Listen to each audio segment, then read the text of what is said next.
Noseča posoda. Kako se zdaj razumeš, starši? Me je vprašal Bajsi. Kakor kdaj, sem odgovoril. Včasih se krasno ujamemo in vsak se lahko uživi v drugega, včasih pa spet ne. Nič ne morem storiti. Demijan, verjetno se ti bo to dogajalo tudi z drugimi vse življenje.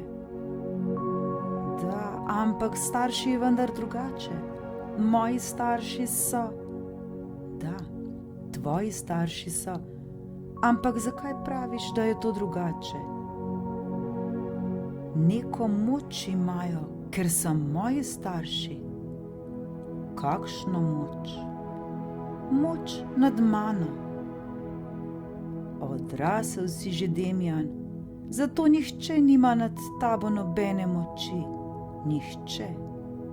Saj ne večje moči od te, ki mu jo daš sam. Nobene moči nad sabo jim nisem dal. Moral si jim jo dati. Toda stanovanje je njihovo, dajejo mi jesti, kupujejo mi obleko, plačujejo šolanje, mama mi pere perilo, postelja posteljo, to jim daje neko pravico. Ti ne delaš? Seveda delam. Kaj pa potem? Lahko razumem, da živiš z njimi, če si ne moreš privoščiti svojega stanovanja. A če se hočeš zares boriti za svojo samostojnost, bi nekaj stvari lahko naredil sam. Kaj je zdaj to? Mi boš zdaj tudi ti govoril, da sem nesposoben kot moja mama? Kakor da bi bila najpomembnejša stvar na svetu, da se najprej naučiš posteljati posteljo. Ne, verjetno to ni najpomembnejše, toda ti si želiš svobode in neodvisnosti. Jaz nočem svobode in neodvisnosti zato, da bi si sam kuhal, posteljal ali prav perilo. Hočem jo zato, da mi ne bo treba vedno prositi za dovoljenje, da bom imel pravico povedati, kar mislim, in da mi ne bo treba povedati tega, česar nočem. Demijan, se ti ne zdi, da sta morda ti dve skupini, v narekovaju svobode, medsebojno povezani? Ampak starši nočem pretrgati stikov. Ne, seveda ne, vendar zahtevaš nekatere pravice, ki jih trenutno nimaš, nočeš pa sprejeti obveznosti, ki iz teh pravic izhajajo. Toda, saj ne morem izbrati, na katerih področjih bi se rad prej osamosvojil in na katerih bi rad še malo počakal. Mogoče bo tole razjasnilo stvari. Takole pravi zgodba. Neki moški je soseda prosil, naj mu posodi ponev. Lastnik ponve ni bil preveč velikodušen človek, toda imel je občutek, da mu mora ugoditi. Ko mu sosed po 4 dneh posode še ni vrnil, je z izgovorom, da jo potrebuje, odšel k njemu.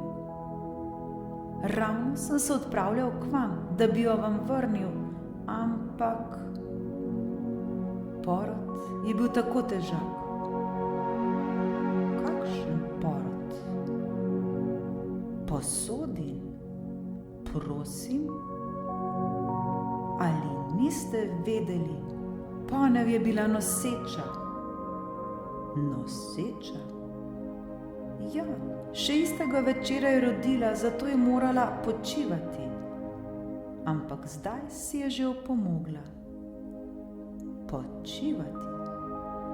Da, samo trenutek, prosim. In je stopil v hišo ter prinesel ponev, kozico in lonček. To ni moje, moje je samo ponev. Ne, tudi to je vaše, to so ponvini otroci. Če je ponev vaša, so tudi otroci vaši. Tale je pa res čez les, si je mislil sosed, a je bolje, da igram njegovo igro. Dobro, hvala. Ni zakaj, nasvidenje. Nasvidenje, nasvidenje.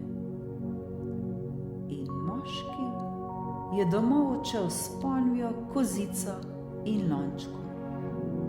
Še istega dne je sosed ponovno pozvonil.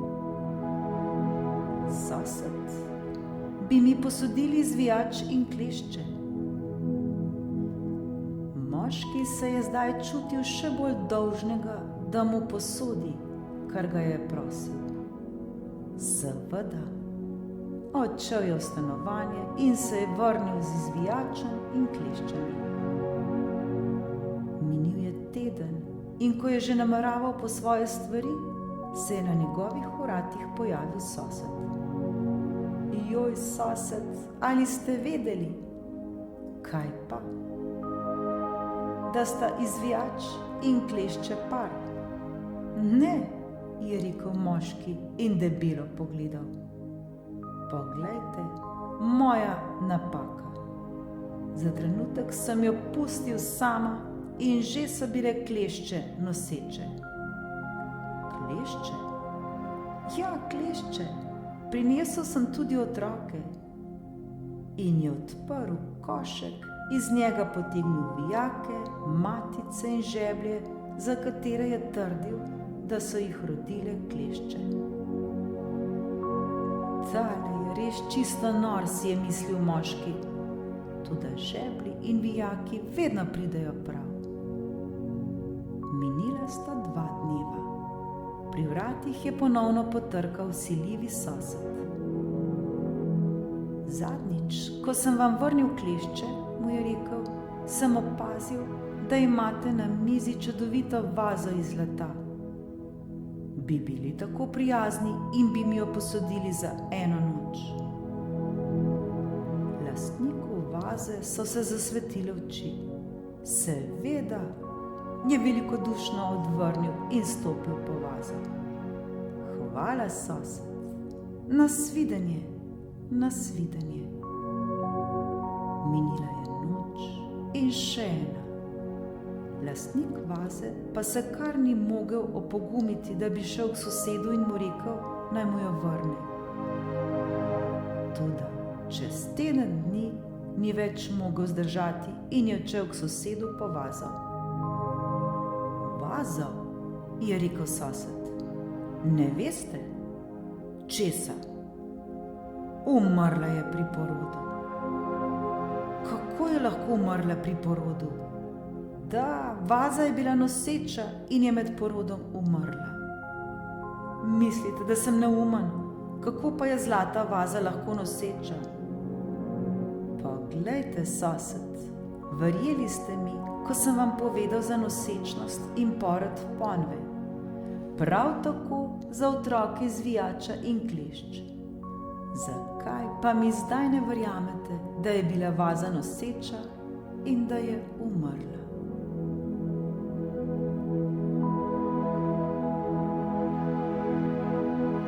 Demijan, lahko izbereš, kakor hočeš. A ne moreš biti neodvisen v tem, kar je lažje in prijetnejše, in odvisen v tem, kar je težje. Tvoja izbira, svoboda, neodvisnost in prevzemanje odgovornosti so povezani s tvojo osebno rastjo. Sam odločaš, ali boš odrasel ali pa boš ostal